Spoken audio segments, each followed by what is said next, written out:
La parole est maintenant à la députée de Lapinière. Merci, Madame la Présidente. Alors, merci pour votre mémoire et votre présentation. Vous avez dit, d'entrée de jeu, que le logiciel de billetterie que vous offrez aux salles de spectacle n'est pas un réseau de revente. Donc, ça, on a bien compris ça. Et vous avez dit que vous l'offrez aux salles de spectacle qui veulent s'affranchir des réseaux. Avec tout ce que vous nous avez dit sur les réseaux et la captation des revenus et tout ça, pourquoi une salle de spectacle ne voudrait pas s'affranchir de réseau? Bien, tu sais, si on remonte un peu dans l'origine au départ, là, avant que les solutions technologiques soient disponibles pour les salles de spectacle, les solutions technologiques comme la mienne, les salles de spectacle utilisaient un réseau, un réseau de billetterie en tant que tel. On peut remonter jusqu'à Ticketron. Bon, donc, les salles de spectacle faisaient affaire avec un réseau et le dit réseau pouvait avoir plusieurs points de vente. On se rappelle qu'il y avait des points de vente au Labé. Oui. Bon, on allait acheter nos billets de spectacle au Labé, OK? Bon, ça, c'était avant qu'on ait des technologies qui puissent... avant l'arrivée d'Internet, OK? Bon, ces plateformes-là, avec le temps, c'était un coût majeur pour les salles de spectacle. Donc, tranquillement, à partir des années, je dirais, mi des années 90, début des années 2000, les salles de spectacle ont voulu dire « J'ai-tu tant besoin du réseau quand moi, je pourrais offrir le service à la place à ma clientèle? » Parce qu'un des problèmes qui arrive sur les réseaux, c'est que tous les spectacles de tous les diffuseurs qui font affaire sur ce réseau-là sont présentés dans la même plateforme. Et comme l'industrie au Québec, comment est organisée, l'artiste se promène de salle en salle.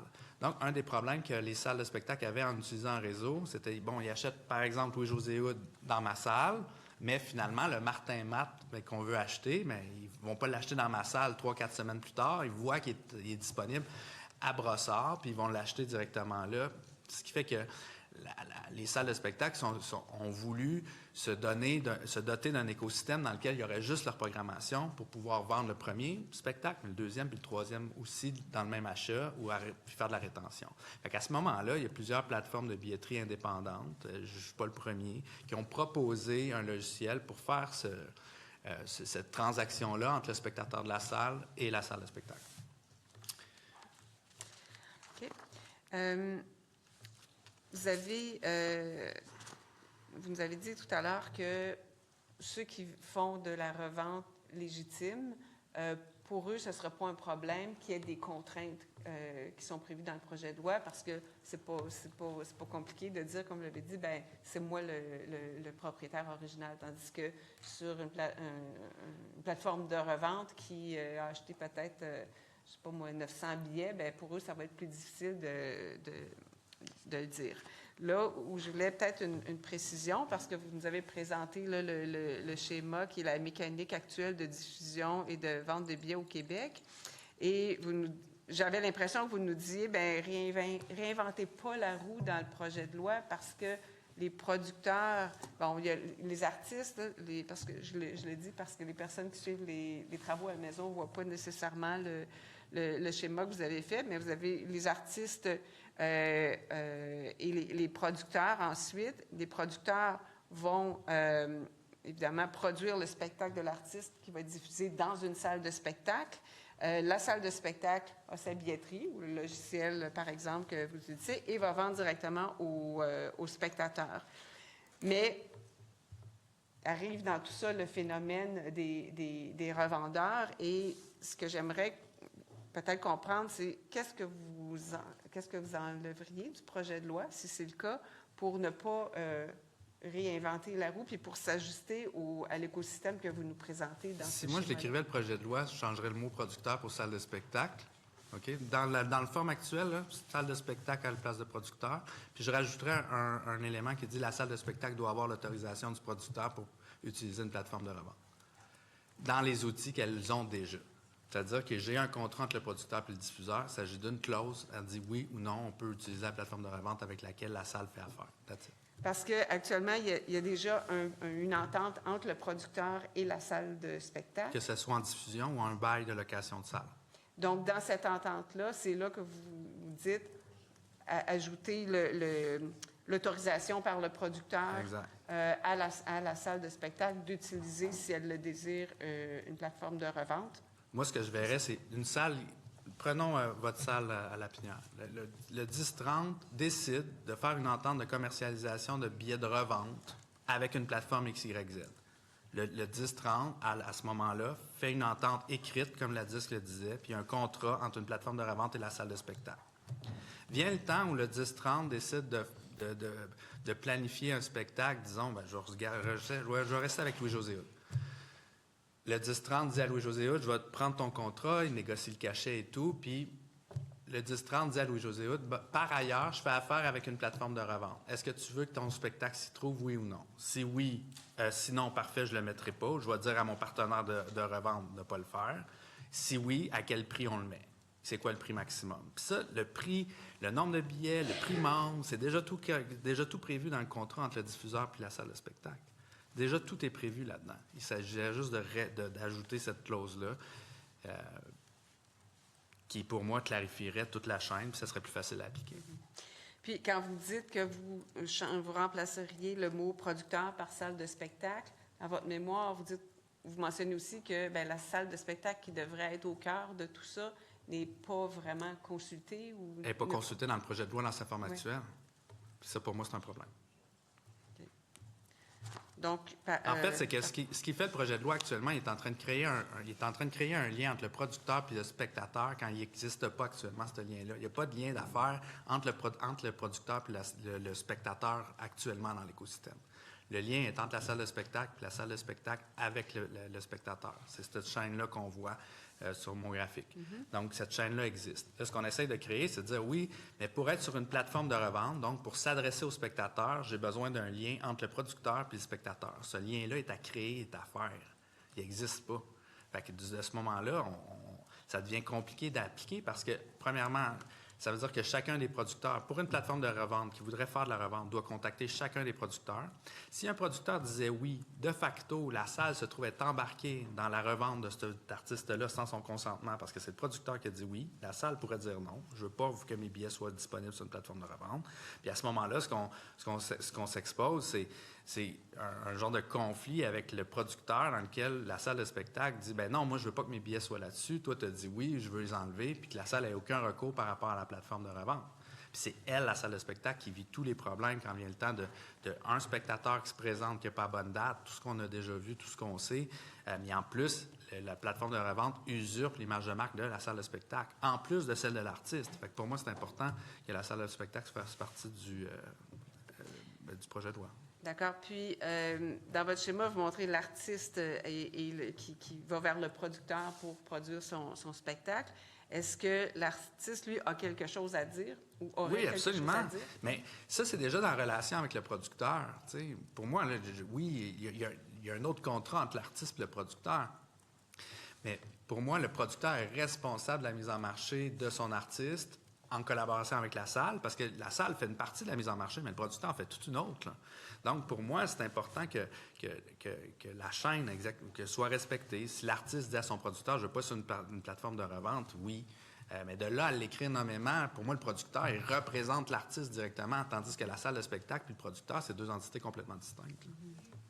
Okay. Merci. C'est très, très éclairant, cette explication, puis ce schéma. Okay, j'avais annoté un petit peu, puis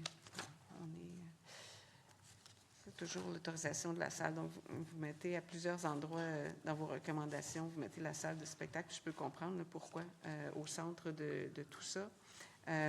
Parce que pour moi, il y a deux éléments. En mettant la salle de spectacle plus comme l'interlocuteur avec les plateformes de revente, ça facilite justement le travail, premièrement, des plateformes de revente. Tu sais, si on veut le légitimiser, là, mais la plateforme de revente, c'est beaucoup plus simple pour elle d'aller chercher une entente avec une salle de spectacle que d'aller chercher des ententes individuelles avec tous les producteurs de tous les artistes au Québec, là, si elle veut travailler comme du monde, là, la plateforme de revente. En plus, le producteur n'est pas nécessairement la personne la plus visible quand vient le temps de contacter. On ne sait pas nécessairement c'est qui le producteur d'un artiste en particulier. C'est plus creux là, dans la recherche qu'il faut faire.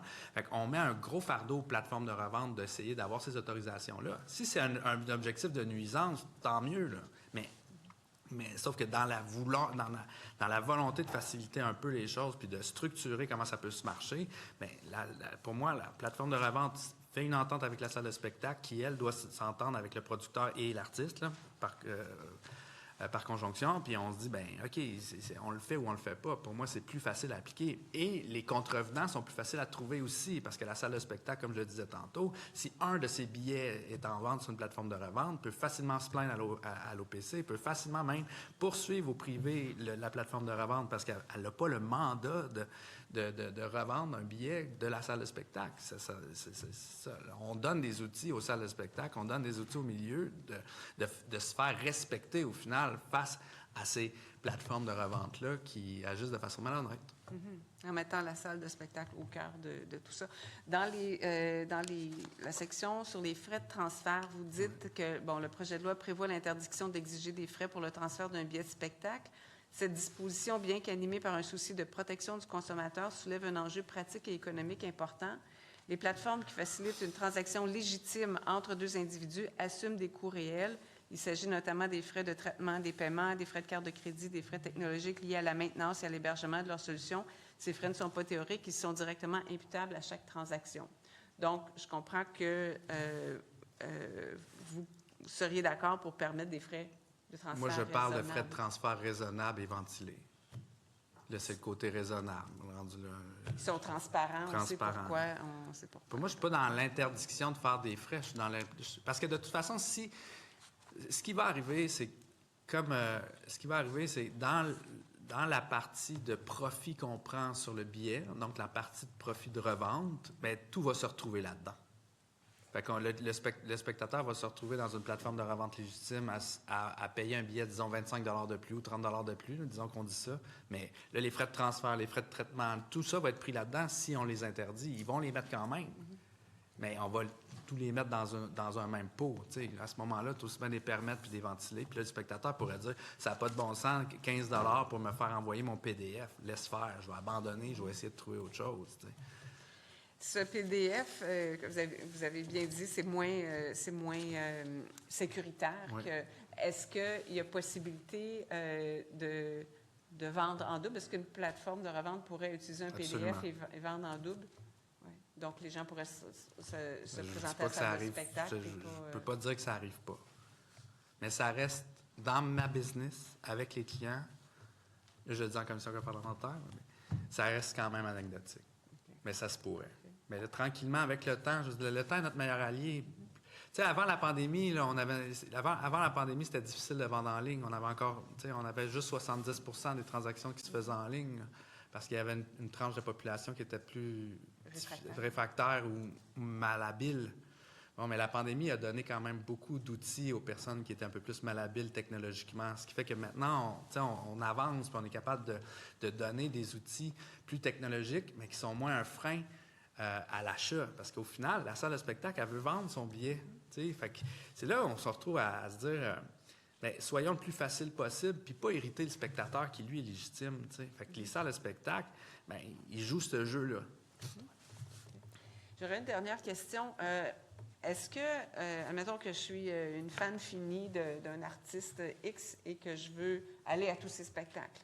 Oui. À ce moment-là, est-ce que, avec les salles qui font affaire avec vous, qui ont un logiciel, est-ce que c'est possible que j'aille sur une des salles de spectacle où il se produit et puis que je puisse voir tous les autres endroits où il va se produire dans la prochaine année, par exemple? Bien, pas avec ma plateforme, parce que je reste un silo pour chacune des salles. Cependant, souvent, ça, on va passer par le site de l'artiste. De l'artiste même. Fait que là, à ce moment-là, l'artiste, si vous aimez un spectacle en particulier, vous allez sur le site, puis à ce moment-là, vous allez avoir toutes ces dates. Fait que de là, bien là, vous procéderiez à chacune des transactions. Ouais.